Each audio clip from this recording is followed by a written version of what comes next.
Kyle, so good to see you. We are getting back to basics today with an important question. Is a trust a must? What every family should know about estate planning. When it comes to estate planning, trusts often sound complex or unnecessary, but depending on your assets and goals, a trust can be a powerful tool. So let's start big picture. What is a trust and why do so many people assume that they do not need one?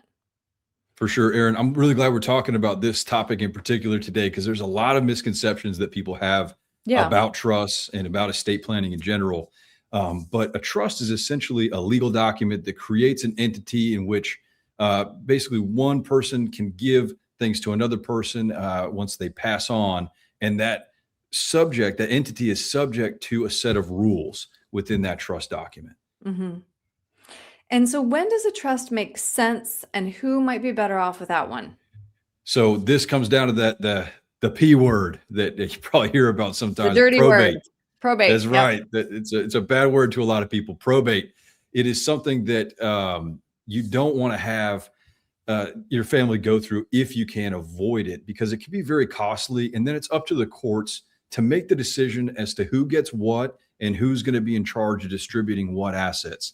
It is definitely not a family building exercise, to say the least. But trusts in particular can be really nice because they can help you avoid probate. If things are titled into the name of the trust or they're left to the trust essentially when you pass, now they're passing based on trust rules, not the probate rules. Okay, so what are the biggest advantages of using a trust, especially when it comes to probate, like you mentioned, privacy and control? The big one everyone talks about is obviously probate. We just Right. chatted about that. Yeah. The other one is privacy. Most people don't know this, but when the courts probate a will for a family, that becomes public record in large part. And so not everyone wants their affairs out there like that. And so trust is handled privately. It's administered privately for the most part. And it's a kind of a different process, where essentially you have a grantor who creates the trust and grants the assets to the trust in the beginning. Most of the time it's revocable in nature, meaning it can be changed or just torn apart entirely if it's no longer necessary while someone's alive. And once that grantor passes away, then it becomes irrevocable, meaning no more changes can be made. And the trustee changes from usually being the grantor as well to the successor trustee that you name inside of that document. And now they've got to follow those rules that you laid out while you were alive. hmm And now, on the flip side, what are the downsides or common misconceptions about trust that people should understand before setting one up? For sure. So a lot of times they're more costly than a basic will package, for example. So you do have more money. There's some more complexity involved with building out a trust or working with a professional to help you build one. And the other thing that people discount, in my experience at least, is that you need to have a successor trustee who's going to be competent enough to follow your trust wishes Mm, and make sure and the rules that you set in that trust, and they can execute them effectively. That's one area where we pride ourselves in particular with our clients when we do estate planning, is that we want to make sure that we can plan for the eventuality of someone passing away. We have a lot of second and third generation clients. right. Money was left to them in the form of a trust. And so we help Mhm. those beneficiaries make sure they can manage and understand the rules and the accounts and all the little things that kind of come with that. Yeah. So, even with a solid estate plan or trust, why are beneficiary designations so important and how often should they be revisited? Beneficiary designations are so critically important. Yeah.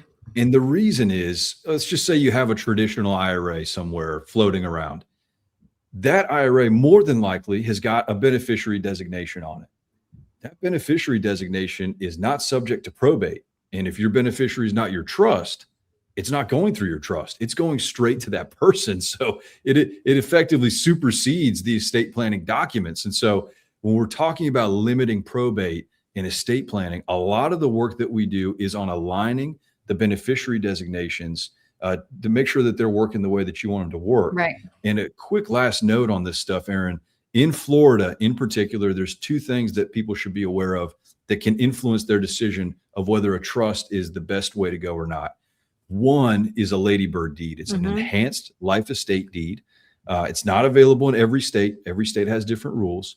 But essentially, it's a way for people to retain control, total control of the home that they live in, but basically give that home to a beneficiary or a beneficiary on that deed that would inherit the home when they pass away. So it's not a life estate deed that some people might think about. It's an enhanced life estate deed, nicknamed a ladybird deed. That can bypass probate, which is an excellent thing. So that can help steer that direction a little bit. And then summary administration is a condensed form of probate in Florida if you have assets totaling $75,000 or less with some exemptions. So it's basically a streamlined probate process. So there's a lot of creative planning and a lot of these little rules, and they can all be state specific. You want to be aware of them and work with a pro to make sure you understand them. For sure. And I think, again, Kyle, I value that you're always thinking about family and legacy. The point is, have a conversation sooner rather than later to make sure you and your family are taken care of. And again, I know you're such a great resource with this. So if somebody would like to sit down with you and determine if they need a trust, what's the best way to reach you? Definitely. The best way is through our website. That's firstcoastfinancialgroup.com. Great. Kyle, thank you. Thank you, Erin.